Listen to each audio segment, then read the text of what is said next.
સહજાનંદ સ્વામી મહારાજની જય. અક્ષર પુરુષોત્તમ મહારાજની જય. ગુરુહરિ શાસ્ત્રીજી મહારાજની જય. ગુરુહરિ યોગીજી મહારાજની જય. ગુરુહરિ પરમ પૂજ્ય હરિપ્રસાદ સ્વામી મહારાજની જય જય જય. પ્રગટ ગુરુહરિ દાસાનો દાસ પ્રબોધ સ્વામીને જય જય જય. હરિ પ્રબોધમ પરિવારની જય જય.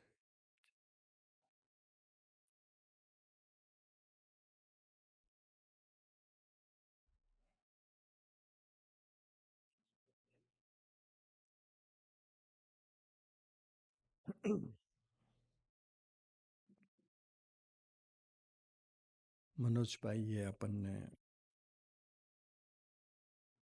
ભગવાન સ્વામિનારાયણના 4 વરદાનોની વાત કરી.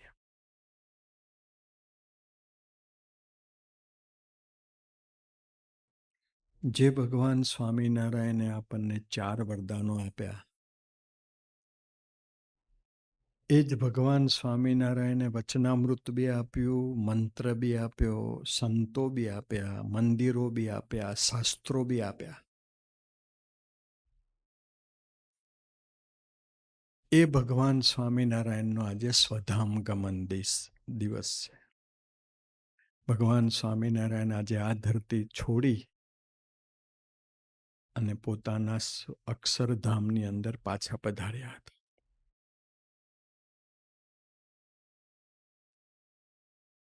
આવા પુરુષો ધરતી પર આવે છે, એને કોઈ સ્વાર્થ નથી, એને આપણી પાસે કોઈ અપેક્ષા નથી. કારણ એટલા માટે કે આપણે કશું એને આપી શકીએ એમ છે નહીં.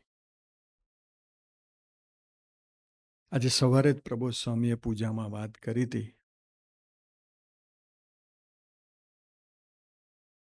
અને એ વાત અત્યારે મને યાદ આવી એટલે હું ફરી તમને કહું છું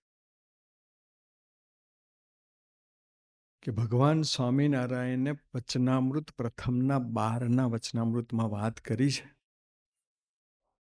એમને આજથી 200 વર્ષ પહેલા, 200-250 વર્ષ પહેલા સૌરાષ્ટ્રની એ ધરતી, જ્યાં અનગઢ માણસો રહે, અનગઢ એટલે કે ઓછું ભણેલા, એને સમજાવવા કેવી રીતે કે ભગવાનનું અક્ષરધામ કેવું હોય, એને સમજાવવા કેવી રીતે. અને એ સમજાવવા માટે ભગવાન સ્વામિનારાયણે બહુ સિમ્પલ એક્ઝામ્પલ આપ્યો. અને એમાં ભગવાન સ્વામિનારાયણે કહ્યું કે આ પૃથ્વી છે, પૃથ્વી ઉપર મકાનો છે, પાણી છે, પર્વતો છે, ઝાડ છે, બધું જ છે. એ બધા જ ને કાચથી મળી દઈએ, એટલે મિરરથી મળી દઈએ આપણે, અને એક સૂર્ય અત્યારે પ્રકાશે છે,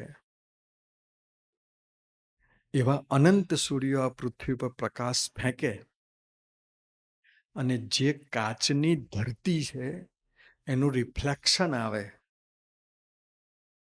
અને એ રિફ્લેક્શનમાં જે પ્રકાશ બહાર આવે ને સ્વામી, એવો ભગવાન સ્વામિનારાયણના અક્ષરધામનો દિવ્ય પ્રકાશ છે. હવે એક સૂર્યની સામે જોઈ શકાતું નથી, અનંત સૂર્યોની સામે તો કેવી રીતે જોઈ શકાય? પણ એવા ભગવાન સ્વામિનારાયણ આ પૃથ્વી ઉપર આવ્યા, આપણી સાથે 49 વર્ષ રહ્યા, આપણને સુખ્યા કરવા માટે એક ધારો એને પ્રયત્ન કર્યો, અને આ પૃથ્વી પરથી વિદાય થાય. મોટામાં મોટી કરુણા એની એ, મનોજભાઈએ કહ્યું એમ, કે ભગવાન સ્વામિનારાયણ જો એના જેવી જ તાકાત, ઐશ્વર્ય, પ્રતાપ, રિદ્ધિ, સિદ્ધિ વાળા સંતો જો ન મૂકતા ગયા હોત, તો કદાચ આપણે અત્યારે ક્યાં હોત, એક મોટો પ્રશ્ન રહે.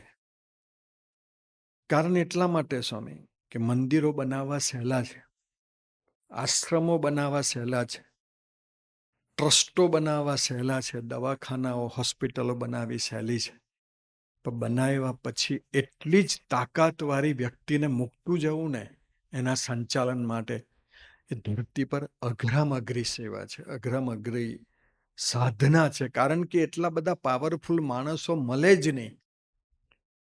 આજે આપણે વિચારીએ કે ભારતના અત્યારના જે વડાપ્રધાન છે નરેન્દ્રભાઈ મોદી, એ નરેન્દ્રભાઈ જ્યારે એ પોતાની પોસ્ટ ઉપરથી ઉતરશે તો અત્યારે જ આપણે જોઈએ તો એટલો બધો કેપેબલ માણસ આપણી પાસે છે જ નહીં. એનું કારણ એટલું છે કે વ્યક્તિ તો એ ભગવાન સ્વામિનારાયણ આપણને સુખ્યા કરી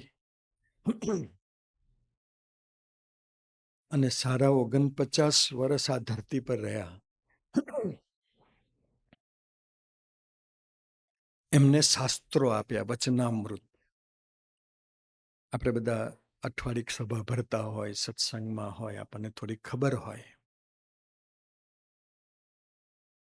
પણ આપણા સૌના ગુરુ હરિપ્રસાદ સ્વામીજી એક વખત બોલતા હતા, અમને નિયમ આપેલો કે વચનામૃત આપણી છાતી પર મૂકીને સૂઈ જઈએ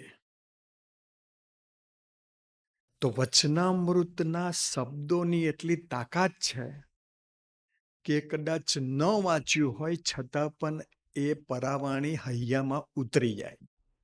એટલી વચનામૃતની તાકાત છે. આ સ્વામીજીના શબ્દો જ્યારે મેં સાંભળ્યા ત્યારે હું એકદમ શોક થઈ ગયેલો કે ભગવાનની જો પરાવાણીની આટલી તાકાત હોય તો એ ભગવાનની તાકાત કેટલી હશે. ગુણાત્યાન સ્વામીની વાતો હોય, વચનામૃત હોય. સ્વામીજીની ભાવના એવી હતી કે રાત્રે સૂતા સૂતા વાંચતા વાંચતા સૂઈ જવું. અમારા કોલંબસની અંદર એક ત્યાંના પ્રમુખ પેલા આપણા બ્રાહ્મણ હતા એ અશોકભાઈ તુષારભાઈ એમને મને પ્રસંગ કહેલો કે મારી આલ્કોહોલ લેવાની હેબિટ હતી. સ્વામીજી જ્યારે પણ કોલંબસ આવ્યા ત્યારે સ્વામીજી મારા ઘરે જ ઉતરે. એટલે સ્વામીજી મને એવું કે સ્વામી કે આપણે હવે ભગવાન ના થયા, સાધુ ના થયા, એટલે આપણે આ બધા વ્યસનોમાંથી બહાર નીકળી જવાનું. તો કે સ્વામીજી હું બધું છોડી દઈશ, આલ્કોહોલ નહીં છૂટે એમ. અને હું છેલ્લે આલ્કોહોલનો પેક પીઉં ને પછી જ મને ઊંઘ આવે એમ. તો સ્વામીજી કે આલ્કોહોલ વગર ઊંઘ આવી જાય તો કે તો પ્રશ્ન નથી, તો છોડી દઈએ એમ. તો સ્વામીજી એમને એક પુસ્તક આપ્યું ને પુસ્તકનું નામ હતું પુરુષોત્તમ બોલ્યા પ્રીતે. સ્વામી કે આનું એક પેજ વાંચવાનું તમને આલ્કોહોલ વગર ઊંઘ આવી જશે. એ તુષારભાઈ એવું કહેતા હતા કે જે દિવસથી મને સ્વામીજી આજ્ઞા કરે ને તે દિવસથી હું એક પેજ પૂરું નથી કરી શક્યો, ત્યાર પહેલા મને ઊંઘ આવી જતી હતી. વાંચવાનું શરૂ કરું ને તરત જ ઊંઘ આવી જાય. એ પરાવાણીની તાકાત છે, એ વચનની તાકાત છે. તો એ વચનામૃતની તાકાતને વિચારીએ છતાં બી સ્વામીજી આપણે આજે સાંભળ્યું છતાં બી આપણે રાત્રે સૂતી વખતે તો પાછા મોબાઈલ જ મૂકવાના છાતી પર, વચનામૃત કે વાતો મૂકીને સુવાના નહીં. મેં એક જણને કીધું મૂકું અહીં સ્વામીજીએ કહ્યું વચનામૃત અને વાતો મૂકીને સૂઈ જવાનું વાંચતા વાંચતા વાંચતા. તો મૂકું મોબાઈલ હું કાં મૂકે? તો કે મોબાઈલમાં વચનામૃતને વાતો છે. તો મેં કીધું મોબાઈલમાં વચનામૃતને વાતો હોય તો મોબાઈલમાં બીજું ઘણું બધું બી હોય. મૂકું હાથે બંને ઉતરશે તો મજા નહીં આવે. પણ એ વચનામૃત, એ ગુણાત્યાન સ્વામીની વાતો, એ મંત્ર ભગવાન સ્વામિનારાયણે આપેલો મંત્ર. કોક વખત તો ટ્રાય કરજો, કોક વખત મંત્રની તાકાત કેટલી છે. મને જ આજે સુરત સ્વામી કોઈ કહેતું હતું કે આઇન્સ્ટાઈનનું જે ઘર છે, આઈ થિંક જર્મનીમાં કે એવું હશે, એ આઇન્સ્ટાઈનના ઘરની પછી ત્યાં આગળ 2 વ્યક્તિઓ ભાડે રહેવા આવી. મને આઈ થિંક પ્રેરકે કહેલું, સોરી પુષ્કર, અમેરિકા. તો એને વાંચેલું, તો એમાં આઇન્સ્ટાઈનના ઘરમાં 2 ભાડુઆત રહેવા આવ્યા. તો એવું કહેવાય છે કે એ ઘરમાં આઇન્સ્ટાઈનના એટલા બધા વિચારો હતા, એ વિચારોની અસર પેલા ભાડુઆતને થઈ ને સ્વામી, તો એ લોકોને નોબેલ પ્રાઇઝ મળ્યું. બોલો. તો આઇન્સ્ટાઈન કે ભગવાનનું સ્વરૂપ નતા, એક ભગવાનનું સામાન્ય ક્રિએશન હતું. તો એક આઇન્સ્ટાઈનના વિચારો જો વ્યક્તિને નોબેલ પ્રાઇઝ આપી દેતા હોય, તો ભગવાન સ્વામિનારાયણના વિચારો આપણને અક્ષરધામ તો આપે કે ના આપે? એ વચનામૃત, એ વાતો, એ મંત્ર, ગુણાત્યાન સ્વામીએ કહ્યું સ્વામિનારાયણ નામનો મંત્ર બહુ બળિયો છે. એ મંત્રે કારાનાગનું ઝેર ન ચડે, એ મંત્રે વિષય ઉડી જાય. અમારા કારાનાગનું ઝેર એટલે અહીં તો કદાચ ભાગ્ય કારાનાગનું. અમારે ન્યુઝીલેન્ડ એક એવો ધરતી છે, અશોકભાઈનો પ્રદેશ છે. બોલો, ન્યુઝીલેન્ડની અંદર નથી કોઈ સાપ કે નથી કોઈ વીછ. અને એનાથી થોડુંક જ ડિસ્ટન્સ ઉપર ઓસ્ટ્રેલિયામાં ભયંકર મોટામાં મોટા સાપ છે. એ પવિત્ર ધરતી ન્યુઝીલેન્ડની ધરતી. પણ એ સાપ આપણને કરડે તો સ્વામીજીએ વાતની વર્ણન કરતા એવું બોલે કે કારો નાગ એટલે કારના મુખમાંથી આપણે મંત્રનું ભજન કરીએ, ભગવાન સ્વામિનારાયણનું ભજન કરીએ, તો એ મુખમાંથી, કારના મુખમાંથી બી આપણને બહાર કાઢે. એક નાનકડી હું વાત કરું. અમારે એર ઇન્ડિયા ફ્લાઇટ હતું, એમાં કોઠારી સ્વામી, યોગી સ્વામી, અંબરીશ સ્વામી અને ભક્તિપ્રિય સ્વામી ઇન્ડિયાથી ન્યુયોર્ક આવતા હતા. હવે તો પહેલાં જેવું ઇન્ડિયા નથી, હવે તો બધું પાવરફુલ થઈ ગયું છે. અને સ્વામીજી હરિપ્રસાદ સ્વામીએ તો એક આશીર્વાદ આપ્યા છે કે એક દિવસ એવો આવવાનો છે કે ડોલર અને રૂપિયોનો ભાવ સરખો થઈ જશે. સ્વામીજી બોલેલા. તે દિવસે પછી પીઆર હોય તો કે સિટીઝન હોય તો આવજો એ બાજુ એમ. પછી તો અહીં તમારે કેનેડામાં મંદિર બનાવવું હોય તો ઇન્ડિયા રૂપિયા લેવા આવવા પડશે. કેમ કે આજે હું બોલતો નથી, બાકી હમણાં એ કર્યું. સ્વામી, વર્લ્ડની બધી બેંકોમાં જેટલું ગોલ્ડ છે, ઓફિશિયલ ગોલ્ડ, જેના ઉપરથી કરન્સીની વેલ્યુ નક્કી થાય, એટલું ગોલ્ડ તો ખાલી ઇન્ડિયામાં છે. ઇન્ડિયામાં સમૃદ્ધ. એ તો ઇલીગલી વાત કરું છું. લીગલી તો ખાલી 850 કે 900 ટન જ છે કે જે રિઝર્વ બેંક ઓફ ઇન્ડિયામાં છે. 900 ટન ગોલ્ડ. બાકી તિરુપતિમાં 9000 કિલો કે ટન પડ્યું છે. સમૃદ્ધ. કારણ એટલા માટે સમૃદ્ધ છે કારણ કે ભગવાનની ધરતી છે. જે ધરતી પર ભગવાન રામ આવ્યા, જે ધરતી પર ભગવાન કિશન આવ્યા, જે ધરતી પર ભગવાન મહાવીર અને બુદ્ધ આવ્યા, જે ધરતી પર ભગવાન સ્વામિનારાયણ અને પરમહંસો આવ્યા, જે ધરતી પર નરસિંહ, મીરા, એકનાથ ને તુકારામ જેવા સંતો આવ્યા, એ ધરતી તો સમૃદ્ધ હોય. જે ધરતી પર હરિપ્રસાદ સ્વામી ને પ્રબોધ સ્વામી જેવા સંતો આવ્યા, એ તો સમૃદ્ધ જ હોય ને ભાઈ. આટલા નામ બોલી નાખો ઓટાવામાં કે આટલા આવ્યા હતા એમ. પણ એ સમૃદ્ધ ધરતી. તો એ અમારા કોઠારી સ્વામીને એ લોકો એમ આવતા હતા. તો હવે એર ઇન્ડિયાનું જે આગળનું જે વ્હીલ છે, એ વ્હીલ બહાર તો ટેકઓફ થયું પણ અંદર ગયું જ ને, હાઇડ્રોલિક બગડી ગયું એમ. એટલે હાઇડ્રોલિક બગડી ગયું એટલે એને નીચે મેસેજ આપ્યો કે હાઇડ્રોલિક બગડી ગયું છે, હું પાછું આખું ફ્લાઇટ લઈને નીચે આવું છું. તો ત્યાંથી ઇન્સ્ટ્રક્શન આપી જે સાયન્ટિસ્ટો હોય, એન્જિનિયરો હોય એને, કે ભાઈ તું ફ્યુલ બધું નાખી દે દરિયામાં, પછી તું એકલો આવ. નહીં તો જો લેન્ડ થતી વખતે જો પ્રોબ્લેમ થશે ને તો બ્લાસ્ટ થઈ જશે. તો એને 90% ફ્યુલ નીચે નાખી દીધું અને તરત જ રિવર્સ થઈ અને આપણા બોમ્બેના એરપોર્ટ ઉપર એને લેન્ડ કર્યું. પણ જ્યારે એને કીધું કે આપણે પાછા જઈએ છીએ કારણ કે હાઇડ્રોલિક બગડી ગયું છે, તે વખતે એર હોસ્ટેસથી લઈને બધા જ રડતા હતા. બધા. એર હોસ્ટેસો રડતા હતા. પાયલોટ કદાચ નહીં રડતો હોય, કારણ કે એને લેન્ડ કરવાનું હતું. એ રડે તો પછી બધા રડે. હા, અને એ રડે તો પોસાય એવું ના હોય. પણ પેસેન્જર તો રડતા જ. ખાલી આખા ફ્લાઇટની અંદર 4 જ વ્યક્તિ એવી હતી કે જે રડતી નથી. અને એમાં કોઠારી સ્વામી, યોગી સ્વામી, ભક્તિપ્રિય સ્વામી, અમરીશ સ્વામી, આ 4 સંતો હતા. કોઠારી સ્વામી ભજન કરે, સ્વામિનારાયણ સ્વામિનારાયણ સ્વામિનારાયણ સ્વામિનારાયણ. ફ્લાઇટ ઉતર્યું, લેન્ડ થયું, કશું જ કોઈ પ્રોબ્લેમ આવ્યો નહીં. ઉતરતી વખતે પેસેન્જરે કહ્યું કે સ્વામી, તમે તો આખું ફ્લાઇટ રડતું હતું ત્યારે તમે તો શાંતિથી ભજન કરતા હતા, તો એનું કારણ હું? ત્યારે કોઠારી સ્વામીએ ધીમે રહીને એક વાક્ય બોલ્યા કે ભાઈ, અમે તો જીવતા બી ભગવાનની ગોદમાં છે ને મર્યા પછી બી ભગવાનની ગોદમાં જ બેસવાના છે, એટલે અમને કોઈ ટેન્શન નથી. હા, પણ નિશ્ચિંતા ને નિર્ભયતા 12,000 મીટરની હાઈટ ઉપર આપણને આપે કોણ?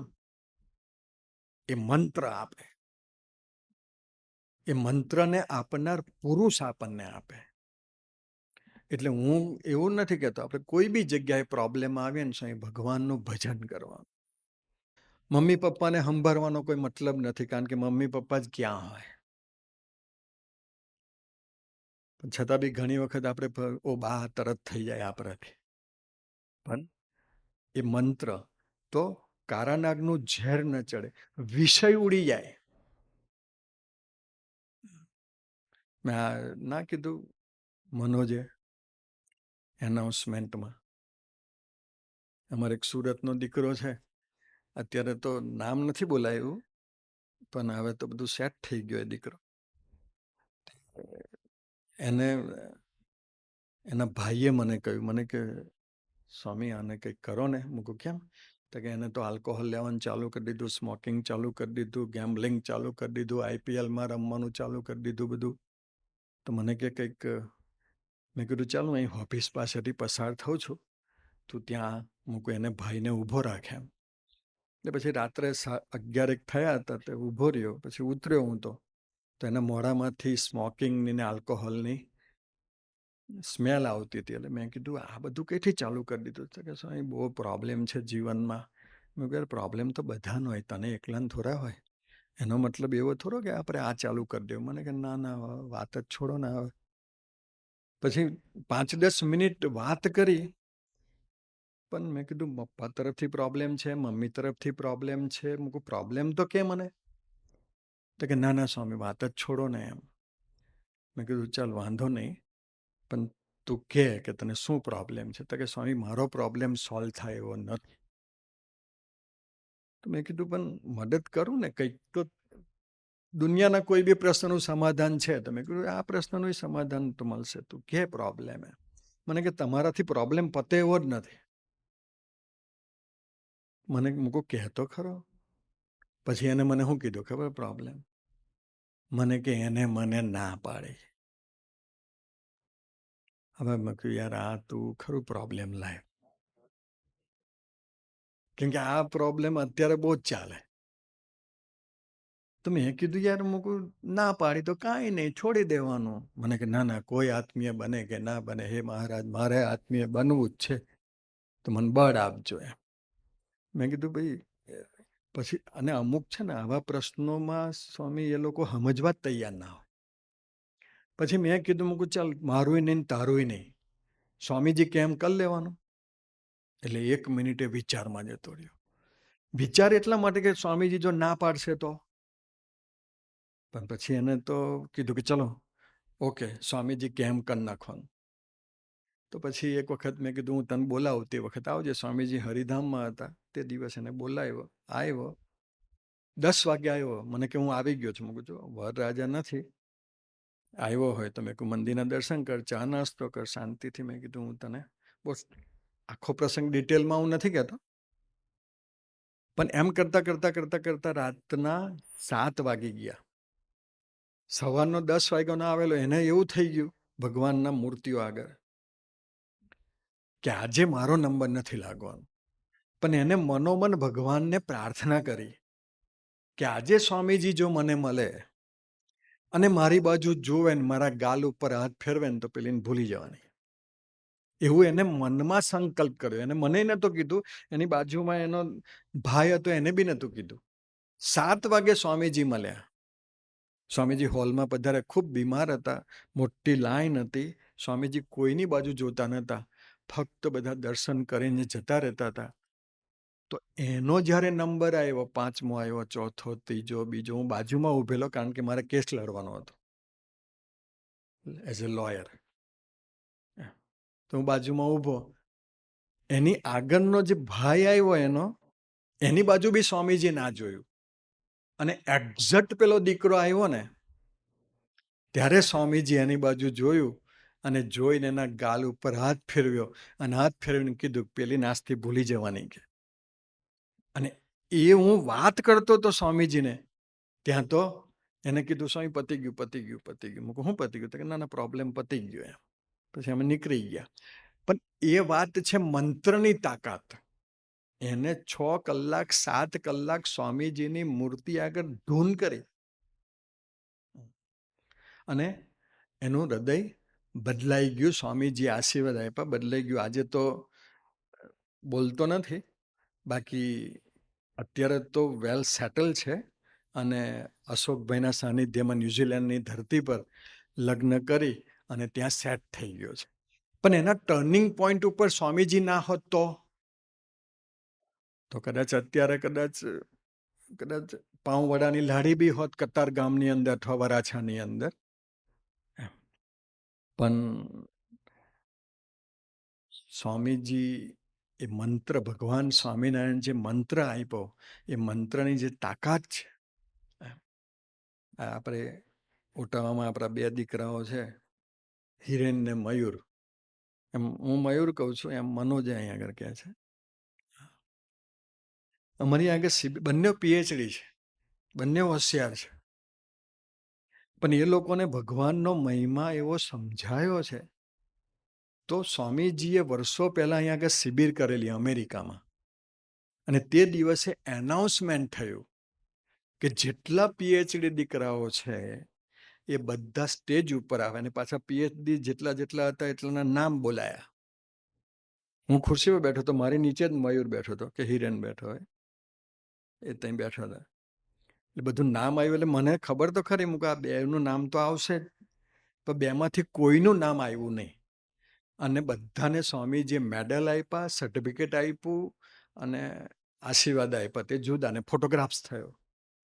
મેં હિરેન અને મનોજ બંને બાજુમાં હતા અને મેં કહ્યું, મૂકું તમે જાઓ ને, બંને તો પીએચડી છે. ત્યારે ધીમે રહીને મને બી ન સંભળાય એ રીતે બોલ્યા. મને કે સ્વામી, અમે અહીં આગળ સ્વામીજીના દર્શન કરવા આવ્યા છે, કથા વાર્તાનો લાભ લેવા આવ્યા છે, શિબિર ભરવા આવ્યા છે, મેડલ લેવા નથી આવ્યા. એ વ્યક્તિને જે તાકાત, પોતે પીએચડી હોવા છતાં પણ પીએચડી હું ભૂલી જવું, એ ધરતી પર અઘરામઘરી સાધના છે સ્વામી.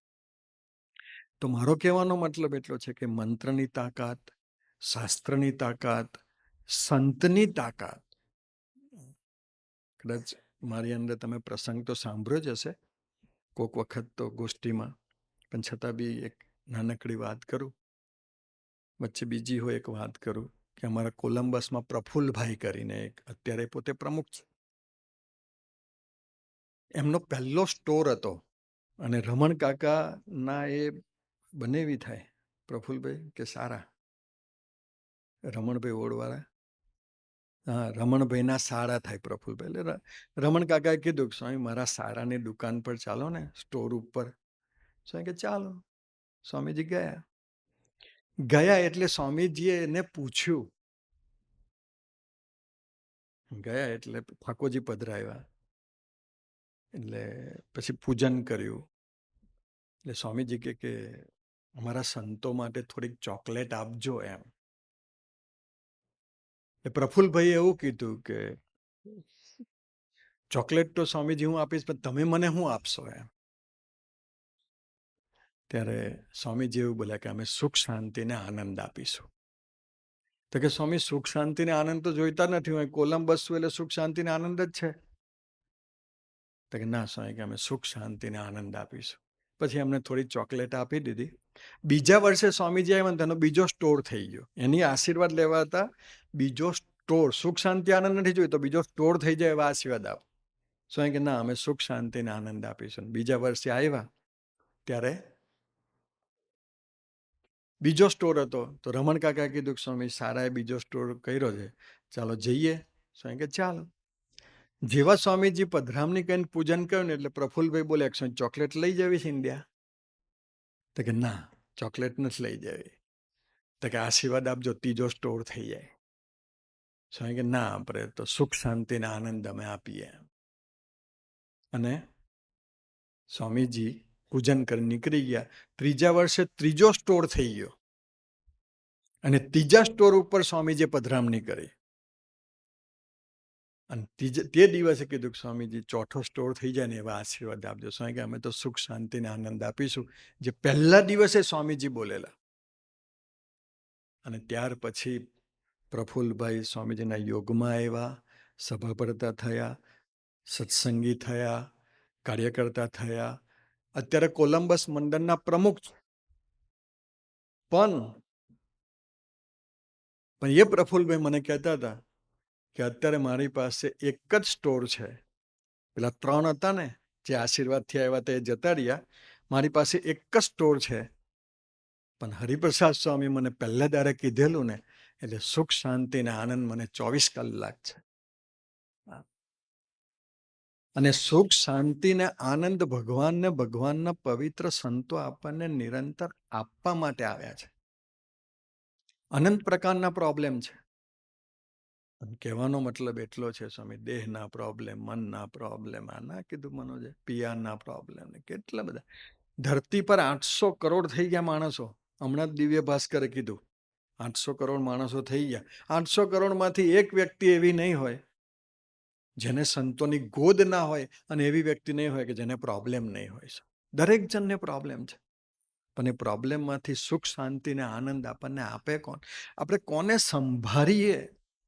હમણાં બહુ જ મોટા વડીલ, હું નામ નથી આપતો, બહુ મોટા વડીલને એટેક આવ્યો.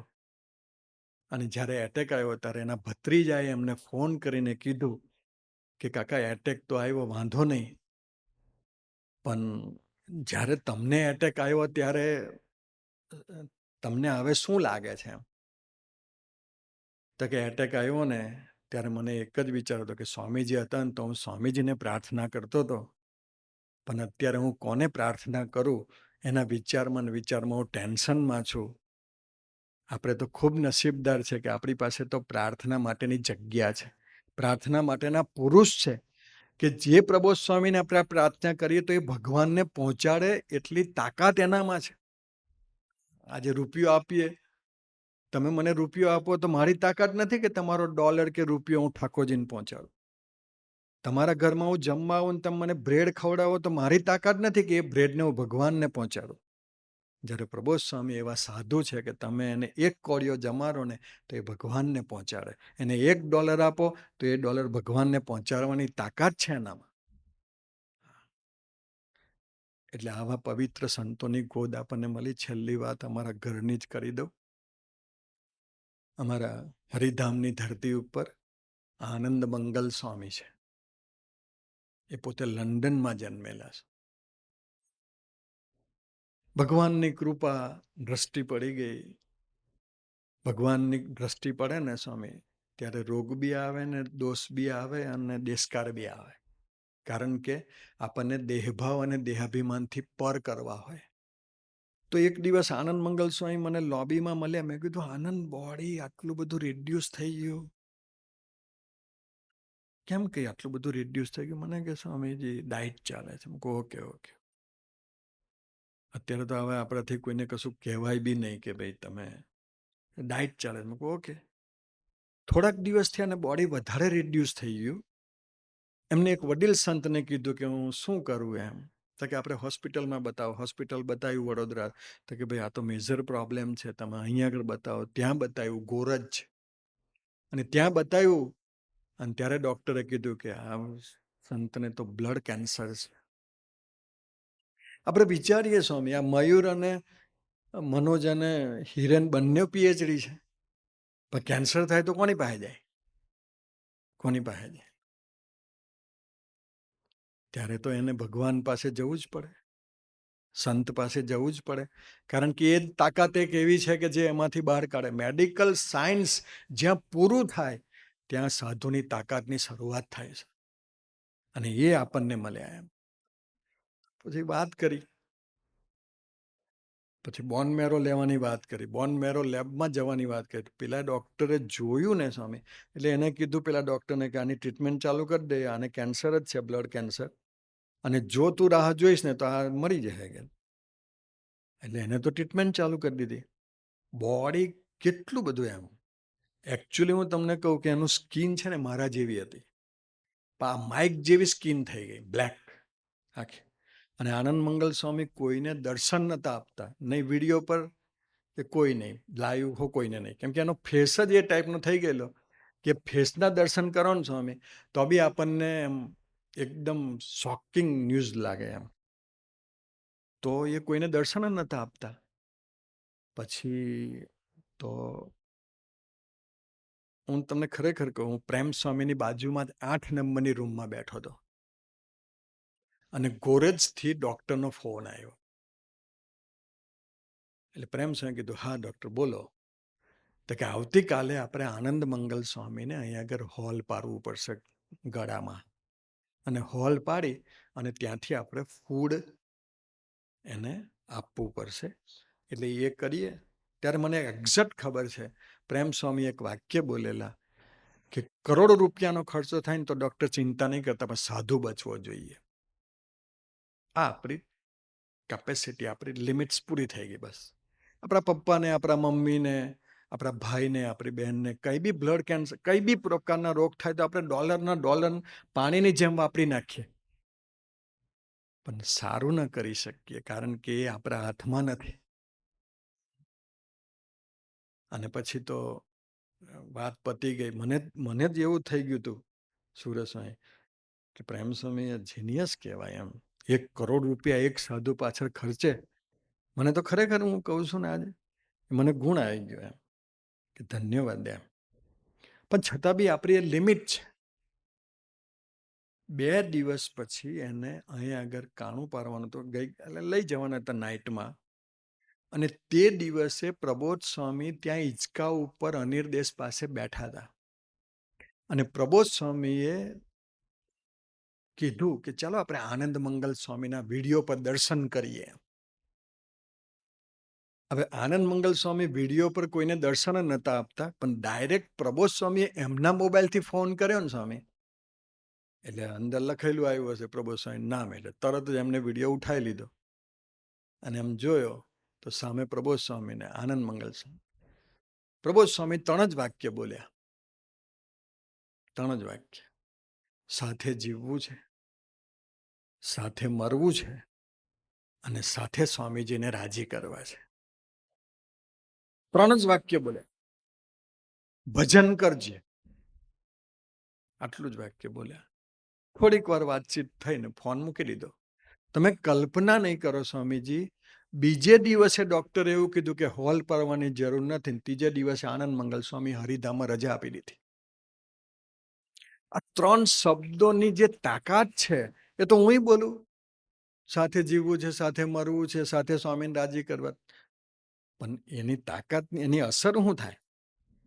અને એ 3 દિવસ પછી આ ઘરે આવી ગયા, એટલે હરિધામ ત્યાં રહ્યા અમરીશ નિવાસમાં. એમનો જે ભાઈ છે સુશ્રુત, આઈ થિંક એ સુશ્રુતનો પછી બોન મેરો લીધો, કેમ કે આનીમાં હશે કોઈક ડૉક્ટર તો હશે, બધા તો એન્જિનિયર નહીં હોય, આઈટી વાળા કોઈક તો હશે. તો એ બોન મેરો બી સ્વામીજી લઈને ચઢાવો ને, પણ એ સેટ થવો જોઈએ. જો બોન મેરો સેટ ન થાય તો એનો કોઈ મતલબ નથી.